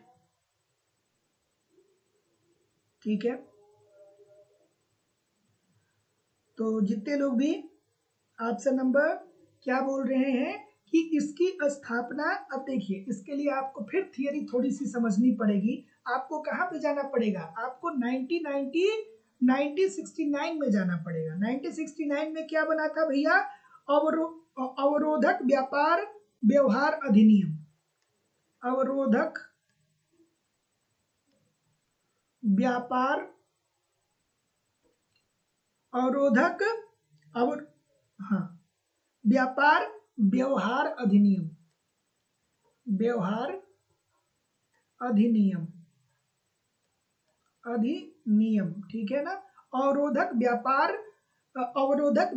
व्यवहार अधिनियम, ये कब बना था? 1969 में। और इसी के जगह पे राघवन समिति की जब स्थापना होती है तो इसी के जगह पे भारतीय प्रतिस्पर्धा आयोग आ जाता है। कब? 2003 में। तो ये जो 1969 में जो अवरोधक व्यापार व्यवहार अधिनियम आया था, अब इसको राघवन समिति की अनुशंसा के आधार पे इसे हटा करके 2003 में क्या कर दिया गया? भारतीय प्रतिस्पर्धा आयोग बना दिया गया। अर्थात इसकी स्थापना 2003 में हुई थी, बिल्कुल सही है। और इसकी स्थापना राघवन समिति की अनुशंसा के आधार पे हुई थी, तो बात ये भी आपकी सही है। जितने लोग भी ए बोल रहे हैं कि सर ए और पहला और दूसरा दोनों ठीक है, सभी लोगों का उत्तर यहाँ पे बिल्कुल ठीक हो जाएगा, है ना? अगला कि औद्योगिक लाइसेंस नीति से संबंधित समितियां कौन सी हैं? खूबसूरत सा प्रश्न है कि औद्योगिक लाइसेंस, अब फिर आपको याद आनी चाहिए कि सर जी ये वर्मा समिति क्यों बनी, शिवरामन समिति क्यों बनी, राघवन समिति क्यों बनी, ये समितियां बनती क्यों है? ये चक्रवर्ती समिति क्यों बनी, ये रेड्डी समिति क्यों बनी। तो ये समितियां जो बनती हैं, इसमें ये समितियां इन समितियों का गठन सरकार इसलिए करती है ताकि सरकार ये बात का पता लगा पाए कि अगर जो हमें बीमा सेक्टर में सुधार करना है, अगर जो हमें बैंकिंग सेक्टर में सुधार करना है, तो कौन कौन से हम कदम उठाएं कि इन क्षेत्रों का विकास हो सके। तो उसी तरीके से औद्योगिक लाइसेंस की व्यवस्था में सुधार लाने के लिए 2 समितियों का गठन हुआ है और उसी समिति की बात यहाँ पे आपसे पूछी जा रही है। आप मुझे बता दीजिए कमेंट करके, ठीक है। तो जितने लोग भी सी बोल रहे हैं कि सर जी दत्त समिति और हजारी समिति, बिल्कुल ठीक है।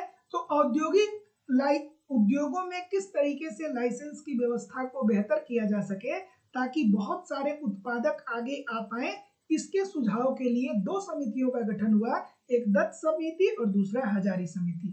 तो जितने लोग भी सी बोल रहे हैं सभी लोग का उत्तर ठीक हो जाएगा, 3 और 4 this is the right answer हो जाएगा। अगला प्रश्न है कि किस औद्योगिक नीति प्रस्ताव में सार्वजनिक क्षेत्र को भारतीय अर्थव्यवस्था में सामरिक महत्व की भूमिका दी गई। इंपॉर्टेंट प्रश्न है, थोड़ा आराम से करिएगा।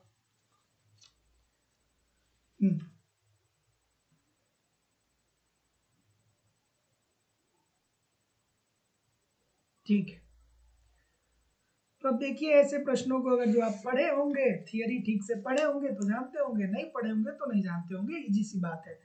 तो किस औद्योगिक नीति प्रस्ताव में सार्वजनिक क्षेत्र को भारतीय अर्थव्यवस्था में सामरिक महत्व दिया गया। तो क्या उत्तर आ रहा है, ठीक है। अब पता है बहुत सारे लोग क्या बोलेंगे, ऑप्शन नंबर ए बोलेंगे या सी बोलेंगे, ना ए होगा ना सी होगा। देखिए जो द्वितीय पंचवर्षीय योजना आती है उसमें क्या कहा गया, उसमें उद्योगों के विकास करने की बात की गई थी ना, तो 1956 होगा। और 1956 में सर हाँ 1956 में औद्योगिक विकास की नीति आती है और इसे भारत का आर्थिक संविधान भी कहा जाता है। इसे क्या कहा जाता है, भारत का आर्थिक संविधान भी कहा जाता है। सो जितने लोग भी बी बोल रहे हैं सभी लोग का उत्तर बिल्कुल ठीक है। अगला प्रश्न है कि 1969 का एमआरटीपी अधिनियम, इंपॉर्टेंट प्रश्न है, सभी लोग कमेंट करके बताइए। नैना यादव जी, नौशाद अली जी, संजय जी, पिंकी जी, सुनीता शर्मा जी, विजय जी, ललिता जी, अभिजीत तिवारी जी, रोशनी जी, मोनिका जी, शुभांकर कश्यप जी, तस्नीम खान जी, दीपक शर्मा जी, नौशाद अली जी, सभी लोगों से निवेदन है कि वीडियो को लाइक शेयर कर दीजिए। इतने सारे लोग क्लास देख रहे हैं फिर भी लाइक और शेयर की संख्या बहुत कम है। चलिए क्या उत्तर आ रहा है, तो जैसा कि मैं देख पा रहा हूं ऑप्शन नंबर ए बी काफी विविधता आ रही है। तो देखिए अब आपको एमआरटीपी एक्ट याद आना चाहिए। तो अगर आपने अच्छे से इकोनॉमिक्स की थियरी को पढ़ा है तो आपको पता होगा कि जो एमआरटीपी एक्ट आता है वो 1969 में आता है और इस एक्ट को आने के पीछे उद्देश्य क्या था सरकार का, कि उद्योगों में एकाधिकार की समाप्ति को खत्म किया जाए, है ना। तो जो एमआरटीपी एक्ट आया था ये औद्योगिक एकाधिकार को खत्म करने के लिए आया था। औद्योगिक एकाधिकार, औद्योगिक एकाधिकार, क्योंकि उस समय कुछ ही उद्योग थे। तो ऐसी स्थिति में जो उद्योग थे ना वो मतलब कुछ चुनिंदा उद्योग थे जो आगे बढ़ रहे थे, बाकी लोगों की निवेश क्षमता बड़ी कम थी। तो ऐसी स्थिति में औद्योगिक विकास नहीं हो रहा था। तो सरकार ने कहा कि देखिए भैया अगर जो एक ही उद्योग का विकास तेजी से होगा तो बाकी के जो लोग होंगे वो पिछड़ जाएंगे और ऐसी स्थिति में सार्वजनिक निवेश में कमी आ जाएगी। तो 1969 में एमआरटीपी एक्ट आता है औद्योगिक एकाधिकार की समाप्ति के लिए और इसे 2002 के प्रतिस्पर्धा अधिनियम द्वारा प्रतिस्थापित कर दिया गया, ठीक है। तो जो 1969 में एमआरटीपी एक्ट चला था ना उसे 2002 में समाप्त करके उसकी जगह पे प्रतिस्पर्धा अधिनियम लेकर के आया गया। तो जितने लोग भी ऑप्शन नंबर ए बोल रहे हैं सभी लोग का उत्तर यहाँ पे बिल्कुल ठीक हो जाएगा। अगला सूची 1 को सूची 2 के साथ सुमेलित कर दीजिए। अटेंडेंस लिया जाए क्या, अटेंडेंस लिया जाएगा। चलिए क्या उत्तर आ रहा है, ठीक है। ठीक। और जो लोग भी एप्लीकेशन से डायरेक्ट कोर्स परचेज कर रहे हैं, आप अभी मुझे कॉल ना करिए, क्योंकि अभी कॉल करेंगे तो मैं कैसे रिसीव करूंगा। जहां से आपने कोर्स परचेज किया है उसका स्क्रीनशॉट आप इसी व्हाट्सएप नंबर पे मुझे सेंड कर दीजिए। अभी आपको 5 से 7 मिनट में बैच में ऐड करा दिया जाएगा, ठीक है। और जो लोग भी एडमिशन लिए हैं या लेने वाले हैं, जिस रणनीति को मैं बता रहा हूँ उसको जरूर फॉलो करिएगा, क्योंकि मैं आप लोगों के साथ रोज मेहनत करने वाला इंसान हूँ। ऐसा नहीं है कि बस एक दिन आऊंगा और चला जाऊंगा।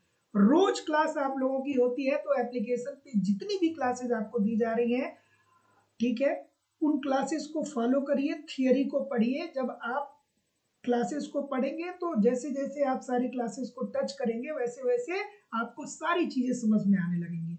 तो जिस क्रम से आपको यूनिट वाइज क्लासेस दी जा रही है उसे फॉलो करिए। जो नोट्स दिया जा रहा है उसे ठीक से पढ़िए। जो टेस्ट दिया जा रहा है सप्ताह में एक ही टेस्ट दीजिए, ज्यादा मत दीजिए, एक ही टेस्ट दीजिए। लेकिन जब टेस्ट दीजिए तो जहाँ गलती हो रही है उसको पहचानिए, उसमें सुधार करिए। प्रीवियस ईयर को पढ़िए, करंट को पढ़िए, इतनी सारी चीजों को वहां पे फॉलो कर लीजिए। यूट्यूब पे प्रैक्टिस कर लीजिए। प्रश्न कहाँ से बनेगा भाई, बस मेहनत करिए ना। जितना मैं कंटेंट दे रहा हूँ उसे ठीक से पढ़िए ना। 1.5-2 घंटे आप एप्लीकेशन पे रहिए, 1.5-2 घंटे यूट्यूब पे रहिए, मोर देन सफिशियंट है, क्योंकि यहाँ पे कुछ भी छोड़ा नहीं जाता है। तो जो लोग भी एडमिशन लेना चाहते हैं, आप डिस्क्रिप्शन बॉक्स में जाकर के एप्लीकेशन को डाउनलोड कर लीजिए, और वहां से जिस परीक्षा की भी आप तैयारी कर रहे हैं उस परीक्षा का कोर्स डायरेक्ट परचेज कर सकते हैं। लाइफ टाइम की वैलिडिटी के साथ आपको एडमिशन मिलता है।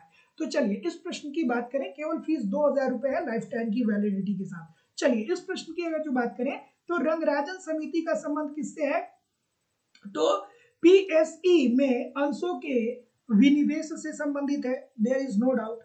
करबे कमेटी की बात करें तो लघु उद्योग पे रिपोर्ट इन्होंने प्रस्तुत किया था। कहाँ पे है लघु उद्योग पे रिपोर्ट, पहले नंबर पे, अच्छा ठीक है। आर के हजारी कमेटी की बात करें तो अभी हजारी कमेटी आपने देखा ना, औद्योगिक लाइसेंस, हजारी और दत्त ये औद्योगिक से संबंधित है। और अर्जुन सेन गुप्ता कमेटी का जो संबंध है वो लोक उद्यम नीति के पुनरावलोकन से है। सो आप जो भी सुमिलित कर रहे हैं वो ठीक कर रहे हैं, 2 1 4 3 कर रहे हैं ना, तो ठीक कर रहे हैं। चलिए आगे, अभिकथन और कारण। आप लोगों के पेपर में आने वाले समय में इस प्रकार के प्रश्नों का वेटेज बढ़ने वाला है, या यूं कहें कि इस प्रकार के ही प्रश्न डिफाइन करेंगे कि आपका सिलेक्शन हो रहा है कि नहीं हो रहा है। अगर जो 100 क्वेश्चन आपके पेपर में पूछे जा रहे हैं तो आगे आने वाले समय में ऐसा देखने को मिल सकता है कि 15 से 20 क्वेश्चन आपके पेपर में इस प्रकार के आ जाए, और यही 15 से 20 क्वेश्चन जो होंगे वो डिसाइड करेंगे कि कौन सफल होगा कौन असफल होगा। क्या उत्तर आ रहा है भाई, और ये तभी आएगा जब अच्छे से थियरी को पढ़ेंगे। क्या उत्तर आएगा, चलिए देखते हैं। कि सूचना प्रौद्योगिकी उद्योग उच्च ज्ञान आधारित उद्योग है। बात तो बिल्कुल ठीक है, सूचना प्रौद्योगिकी उद्योग जो है इसमें ज्ञान की ही तो जरूरत पड़ेगी, और क्या। जो भारत में मुख्यतः अपने खुद की योग्यताओं के आधार पे तीव्रता से विकसित हुआ है। बिल्कुल ठीक है भैया, सूचना प्रौद्योगिकी उद्योग की बात करें तो आप अब क्या होगा, अगर जो आप कोई भी सूचना दे रहे हैं तो उसके लिए उच्च ज्ञान की तो जरूरत पड़ेगी। तो ये तो बात आपकी बिल्कुल ठीक है। उच्च ज्ञान पर आधारित उद्योग को सरकार से किसी महत्वपूर्ण सहायता की जरूरत नहीं है, न ही बाह्य हस्तक्षेप के लिए ज्यादा गुंजाइश है। तो बात तो बिल्कुल सही है भैया, बात तो, एक सेकेंड, ये क्या बोल रहा है, ये क्या बोल रहा है, एक सेकेंड रुक जाइएगा, एक सेकेंड रुक जाइए, क्या बोल रहा है ये। हाँ, क्या हुआ, कोई दिक्कत, ठीक है। ध्यान से देखिए कि उच्च ज्ञान पे आधारित उद्योग को सरकार से किसी महत्वपूर्ण सहायता की जरूरत नहीं है। तो देखिए भैया, सरकार किसी भी निजी कंपनियों से किसी भी प्रकार का ज्ञान नहीं लेती है। सरकार के पास क्या होता है कि अपना डाटा होता है ना। तो ये बात तो आपका गलत हो जाएगा। तो जितने लोग भी ऑप्शन नंबर क्या बोलेंगे, जितने लोग भी ऑप्शन नंबर ए बोलेंगे सभी लोगों का उत्तर यहाँ पे एब्सोल्युटली ठीक हो जाएगा कि सर जी ए सही है किंतु आर गलत है। बिल्कुल ठीक है। अगला प्रश्न, औद्योगिक लाइसेंस नीति जांच कमेटी 1967 में किसकी अध्यक्षता में बनी। अभी तो कुछ देर पहले हम लोग किए थे, तो आगे बढ़ जाए, यहाँ पे रुकने की जरूरत नहीं है। अभी तो दत्त कमेटी की बात हो रही है ना। दत्त कमेटी कब आई थी, 1967 में आई थी, बिल्कुल बात सही है। आगे, हजारी कमेटी कब आई थी? कमेंट करके बताइए। अगला प्रश्न,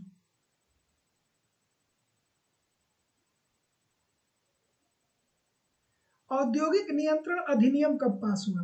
ये भी इंपॉर्टेंट प्रश्न है, कई बार पूछा गया। ऑप्शन नंबर सी, बी, ठीक है,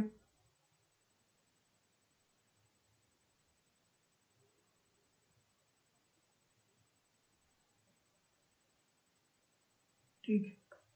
तो औद्योगिक सॉरी, औद्योगिक बार बार आ रहा है, औषधि नियंत्रण अधिनियम, ठीक है। तो जो औषधि अधिनियम जो औषधि नियंत्रण अधिनियम आया था वो 1956 में आया था। और इसका उद्देश्य क्या था? तो इसका उद्देश्य ये था कि इस अधिनियम यह अधिनियम सरकार को दवाओं के मूल्य निर्धारण एवं अधिकतम कीमत तय करने की अनुमति देता है, ठीक है। तो option number B this is the right answer हो जाएगा। अगला प्रश्न है कि 1967 में प्रसिद्ध दत्त समिति का गठन किया गया। फिर वही प्रश्न आ गया, फिर वही प्रश्न आ गया। बताइए, अभी बता रहे थे ना हम लोग। तो उद्योगों में लाइसेंस की समस्या के अध्ययन एवं लाइसेंस व्यवस्था में सुधार हेतु, ऑप्शन नंबर डी। अगला, भारत सरकार की विनिवेश नीति में सार्वजनिक क्षेत्र की ऐसी परियोजनाएं चल रही हैं।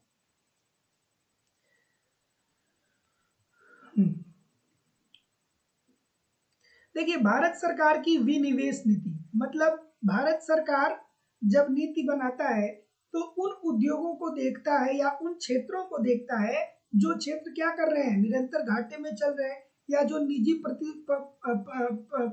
निजी परियोजनाओं से प्रतिस्पर्धा नहीं कर पा रहे हैं, या जो नाम मात्र का लाभ अर्जित कर रहे हैं। तो जितने लोग भी ऑप्शन नंबर डी बोल रहे हैं जो उपरोक्त सभी श्रेणियों में आते हैं, सभी लोग का उत्तर बिल्कुल ठीक है। अगला प्रश्न है कि भारत में औद्योगिक विवाद का सबसे महत्वपूर्ण कारण क्या है? भारत में औद्योगिक विवाद क्यों देखने को मिलता है भाई?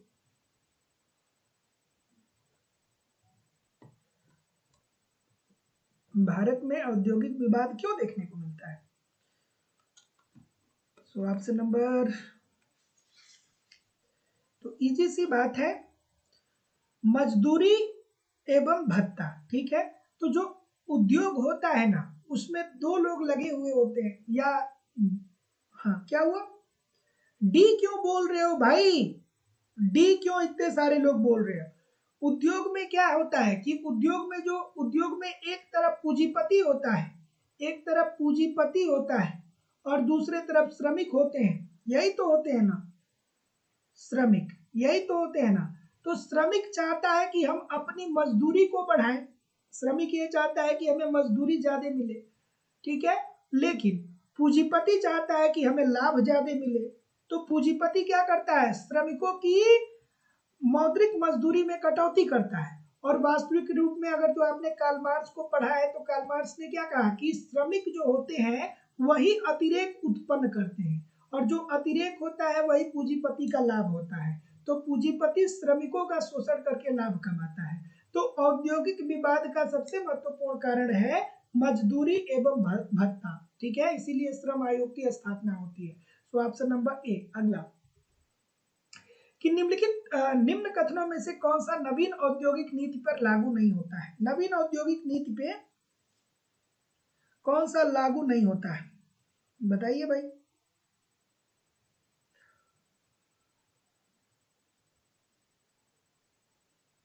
क्या उत्तर आ रहा है?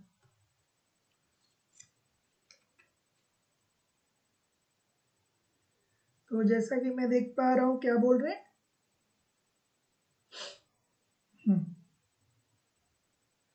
तो देखिए, इस प्रश्न को भी बहुत सारे लोग बोल रहे हैं। तो जब 1991 की नई औद्योगिक नीति आती है तो ये हमें बाह्य दबाव से मुक्ति थोड़ी दिलाती है भाई।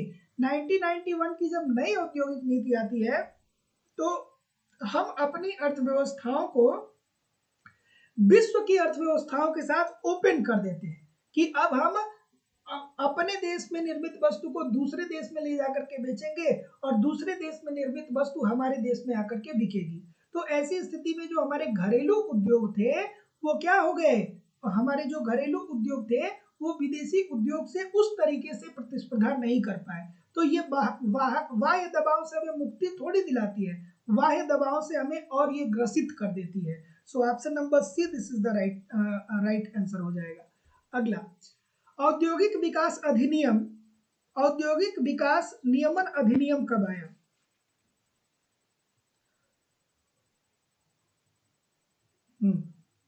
ठीक है, बताइए। ऑप्शन नंबर,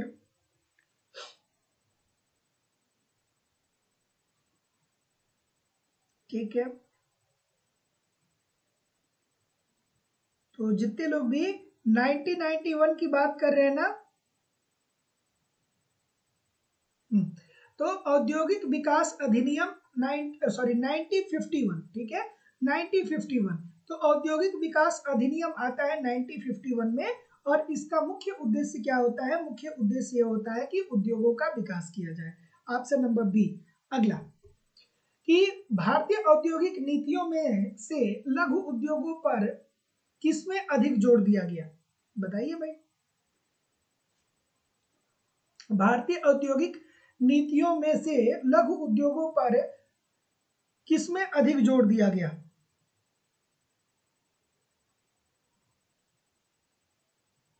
ठीक है,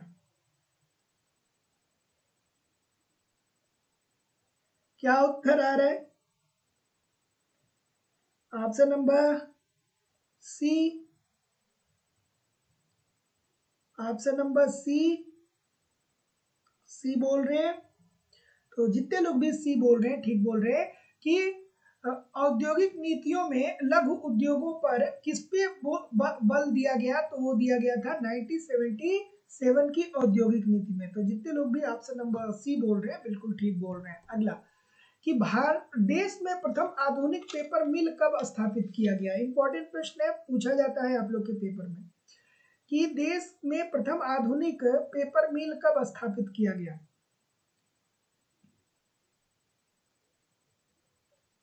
ठीक है, और देखिए जो रेगुलर स्टूडेंट हैं उनसे मैं कहूंगा कि देखिए जिस प्रश्न में भी आपको कंफ्यूजन है उसका थोड़ा सा एक क्रम बना करके पीडीएफ बना लीजिए और हमको सेंड कर दीजिएगा, ठीक है? क्योंकि जब सारे प्रश्न का आप एक क्रम बना करके दे देंगे तो उसको मैं चेक कर लूंगा और उसमें जो सही चीजें होंगी उसके लिए एक अलग से सेशन ले लूंगा। थोड़ा हमारे पास भी समय उतना ज़्यादा रहता नहीं है, समय की कमी हमारे पास थोड़ी सी रहती है, तो हमसे नहीं हो पाता है। लेकिन जो हमारे स्टूडेंट जो रेगुलर स्टूडेंट है उनसे मैं यही कहूँगा कि थोड़ा आप क्या करिए कि जिन प्रश्न में आपको कंफ्यूजन लगे उन प्रश्नों का थोड़ा पीडीएफ बना लीजिए, उसको अपने पास रख लीजिए और फिर एक बार में करके हमको सेंड कर दीजिए। मैं एक दिन का पूरा समय ले लूँगा उसके लिए और उसको फिर देख देख करके और जो चीज़ें सही होंगी उसको मैं करवा दूंगा। परेशान मत होइए, है ना? ठीक, ठीक है, जरूर मिलेगा। थोड़ी सी कभी कभी क्या होती है ना कि हमारे पास भी समय की थोड़ी सी समस्या होती है। सो ऑप्शन नंबर जितने लोग भी बी बोल रहे हैं सभी लोग का उत्तर ठीक हो जाएगा कि देश में प्रथम आधुनिक पेपर मिल कब स्थापित किया गया? तो 1812 में किया गया। कब किया गया? 1812 में किया गया। कहाँ पे किया गया था?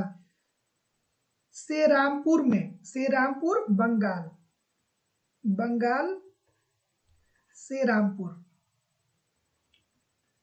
से रामपुर, ठीक है। सो ऑप्शन नंबर जितने लोग भी बी बोल रहे हैं सभी लोग का उत्तर ठीक है। याद रखिएगा कि जितने लोग भी बी बोल रहे हैं सभी लोग का उत्तर ठीक है कि देश में प्रथम आधुनिक पेपर मिल कब स्थापित हुआ? 1812 में, बंगाल में। कहाँ पे? सेरामपुर में। अगला, एक सेकेंड थोड़ा सा एडजस्ट करना होगा।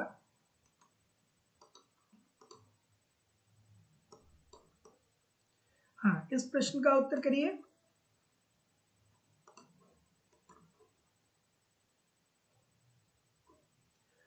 और इतने लोग क्लास देख रहे हैं यार, फिर भी जितने लोग लाइव हैं उतना भी लाइक नहीं है, ऐसा क्यों है भाई?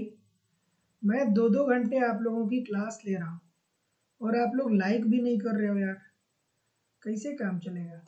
हाँ, हमारे पूर्वज कह के गए ना कि फ्री का ज्ञान कारगर नहीं होता है, तो एक लाइक शेयर कर देंगे तो फ्री का ज्ञान नहीं रह पाएगा, है ना? एक बार सभी लोग वीडियो को लाइक शेयर कर दीजिए, जो लोग भी अभी तक नहीं किए। क्या उत्तर आ रहा है बता दीजिए।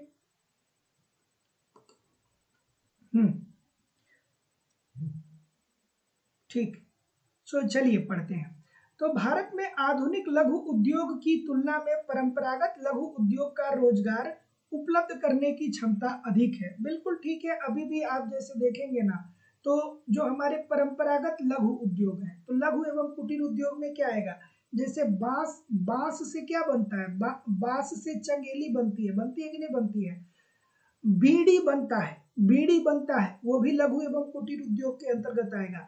अगरबत्ती जो है वो भी लघु एवं कुटीर उद्योग के अंतर्गत आएगा। जो हाथ वाला पंखा होता है ये भी लघु एवं कुटीर उद्योग के अंतर्गत आएगा। और ये सब क्या है? ये परंपरा बहुत सालों से ये चीजें चली आ रही हैं। तो बात तो ये बिल्कुल ठीक है कि भारत में आधुनिक लघु उद्योग की तुलना में परंपरागत लघु उद्योग की रोजगार उपलब्ध कराने की क्षमता ज्यादा है। ये बात तो आपकी 100% सही है भाई, इसमें कोई डाउट होना नहीं चाहिए। ये बात आपकी सही है। आगे देखिए कि परंपरागत लघु उद्योग में प्रति श्रमिक पूंजी का मूल्य आधुनिक लघु उद्योग में प्रति श्रमिक पूंजी के मूल्य की तुलना में कम होता है। बात बिल्कुल ठीक है। जो हमारे पारंपरिक लघु उद्योग है ना, ये श्रम प्रधान है। ये क्या कैसे है? ये श्रम प्रधान है। और जो हमारे आधुनिक लघु उद्योग है ये पूंजी प्रधान है। तो बात तो ये भी ठीक है। तो जितने लोग भी ऑप्शन नंबर ए बोलेंगे कि सर जी ए और आर दोनों सही है और आर ए का सही स्पष्टीकरण कर रहा है, सभी लोग का उत्तर यहाँ पे बिल्कुल ठीक हो जाएगा। अगला प्रश्न है कि मणिपुर का सबसे बड़ा कुटीर उद्योग कौन सा है? मणिपुर का सबसे बड़ा कुटीर उद्योग कौन सा है? तो लघु एवं कुटीर उद्योग आप समझिए, है ना, बहुत सारे लोग इस बात को नहीं समझ पाते हैं। तो मणिपुर का सबसे बड़ा कुटीर उद्योग जो है वो बांस एवं बेत का है। जैसे मध्य प्रदेश में क्या देखने को मिलता है? मध्य प्रदेश में वन अर्थात लकड़ी देखने को मिलता है, उसी तरीके से मणिपुर में बांस और बेत उद्योग देखने को मिलता है। अगला कि आय की असमानता को दूर करने के लिए कौन सा क्षेत्र महत्वपूर्ण भूमिका निभाता है? आय की असमानता को दूर करने के लिए कौन सा क्षेत्र महत्वपूर्ण भूमिका निभाता है? आपको बताना है, बता दीजिए। ठीक है, तो जितने लोग भी ऑप्शन नंबर क्या बोलेंगे? लघु एवं कुटीर उद्योग, बिल्कुल ठीक है। तो लघु एवं कुटीर उद्योग के अंतर्गत क्या होता है कि सभी को रोजगार मिलता है, सभी को रोजगार, है ना?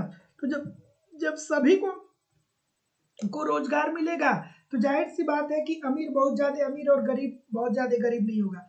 जैसे आपके आपके मोहल्ले में, आपके गांव में आटा चक्की होगा, आटा चक्की है ना, तो आटा चक्की लघु एवं कुटीर उद्योग के अंतर्गत आ जाएगा, है ना? जैसे आपके गांव में आप देखते होंगे कि बहुत सारे लोग बांस से बने प्रोडक्ट को ला करके बेचते हैं, तो ये भी लघु एवं कुटीर उद्योग के अंतर्गत आ जाएगा। बीड़ी हो गया, बीड़ी भी लघु एवं कुटीर उद्योग के अंतर्गत आ जाएगा। तो जब अगर जो आप लघु एवं कुटीर उद्योग के अंतर्गत किसी चीज का उत्पादन करते हैं तो आप ही क्या होते हैं? उत्पादक होते हैं, आप ही उद्यमी होते हैं। तो इससे क्या होगा कि इससे बहुत लोगों को, सबको रोजगार मिलेगा, और सबको रोजगार मिलेगा तो आय विषमता होने की कहीं पे कोई बात ही नहीं होगी। अगला प्रश्न है कि ग्रामों का मोक्ष कुटीर एवं लघु उद्योग में निहित है, ये स्टेटमेंट किसने दिया था? तो महात्मा गांधी जी ने कहा था कि देखिए, अगर जो गांव का विकास करना है तो हमें लघु एवं कुटीर उद्योग का विकास करना होगा। तो ध्यान रखिएगा कि महात्मा गांधी जी के द्वारा ये बात बोली गई थी कि ग्रामों का मोक्ष कुटीर एवं लघु उद्योग में निहित है। ऑप्शन नंबर सी अगला है कि लघु एवं कुटीर उद्योग इसलिए महत्वपूर्ण होते हैं क्योंकि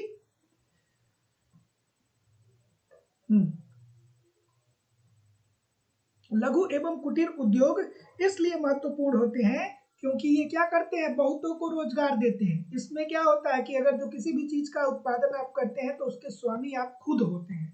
तो लघु एवं कुटीर उद्योग इसलिए महत्वपूर्ण है क्योंकि ये बहुत लोगों को क्या करता है? रोजगार देता है, सबको रोजगार देता है।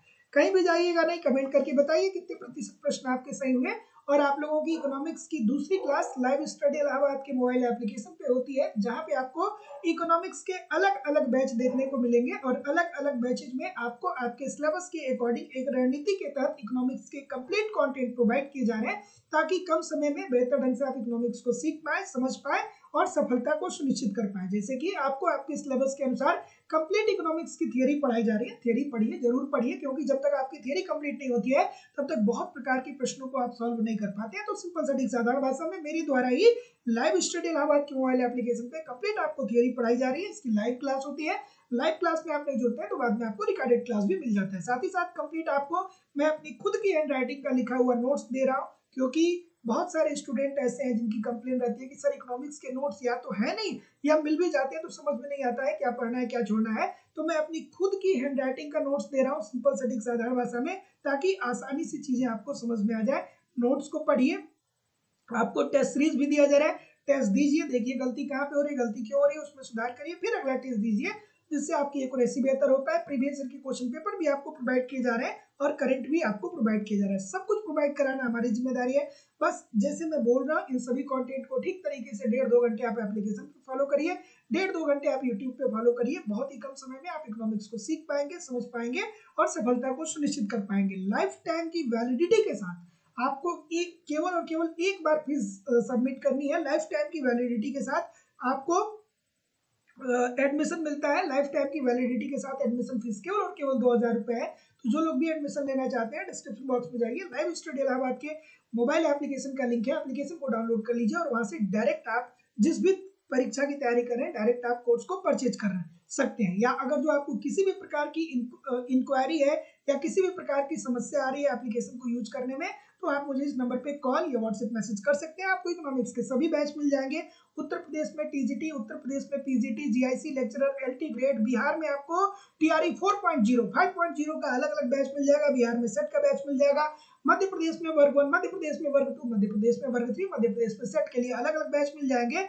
उत्तराखंड में लेक्चरर के लिए, उत्तराखंड में एलटी ग्रेड के लिए, यूजीसी नेट के लिए, छत्तीसगढ़ में सेट के लिए, झारखंड टीजीटी, झारखंड पीजीटी और डी ट्रिपल एस भी अलग अलग राज्यों में असिस्टेंट प्रोफेसर, एनबीएस, केबीएस और अन्य परीक्षाओं के भी बैच मिल जाएंगे। So thank you very much everybody. मिलते हैं हम लोग नेक्स्ट क्लास में, तब तक के लिए